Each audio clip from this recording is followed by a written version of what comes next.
Qatar में ममनुआ सामान ले जाते हुए एक आदमी पकड़ा गया। यहाँ पर मैं आप लोगों के सामने में वीडियो प्ले करता हूँ। तो दोस्तों ये वाली वीडियो उसी के बारे में है जहाँ पर आप देख सकते हैं यही पैसेंजर है जो कि आगे बढ़ रहा है। इसका जो है जब सामान चेक किया जाता है तो कस्टम ऑफिसर को इसके सामान पर डाउट होता है। आप यहाँ पर देख सकते हैं कि कस्टम ऑफिसर इसके सामान को अलग करने के बाद में इसका जो है बैग खोल रहे हैं। बैग खोलने के बाद आप यहाँ पर देख सकते हैं कि राइस कुकर की तरह जो है यहाँ पे एक सामान लग रहा है। इस कुकर को ओपन करने के बाद आप देख सकते हैं नीचे से पुलाव या ये की बिरयानी बरामद हुई है। यहाँ पर आप देख सकते हैं उसको जो है किस तरह खोला जा रहा है। चाकू की मदद से जो इसको खोला गया। उसके ढक्कन में भी इसी तरह उसके जो है कुकर की जो है आप देख सकते हैं कि साइड में किस तरह टेप के साथ में जो है कितनी महारत के साथ ये लोग जो है सामान छुपा करके इसको कतर स्मगलिंग करने की कोशिश कर रहे थे। लेकिन कस्टम वाले उतने ही ज्यादा चालाक और चुस्त होते हैं। इसकी जो है चालाकी चुस्ती यहाँ पर पकड़ी गई। अब इसके खिलाफ में दोस्तों क्या कार्रवाई होगी आप खुद इसके बारे में अंदाजा लगा सकते हैं। यहाँ पर कहा जा रहा है कि 2100 केप्टागन की गोलियों को इस आदमी के पास से पकड़ा गया है। इस आदमी के चेहरे को यहाँ पर ब्लर कर दिया गया है,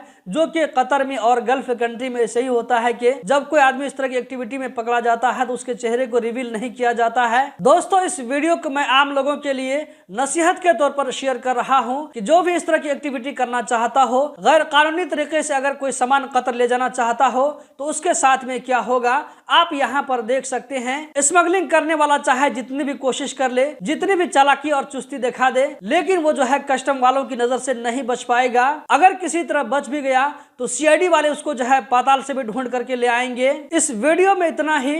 कतर के बारे में हर छोटी बड़ी खबर से बाखबर रहने के लिए गल्फ एक्सपर्ट यूट्यूब चैनल को सब्सक्राइब करें।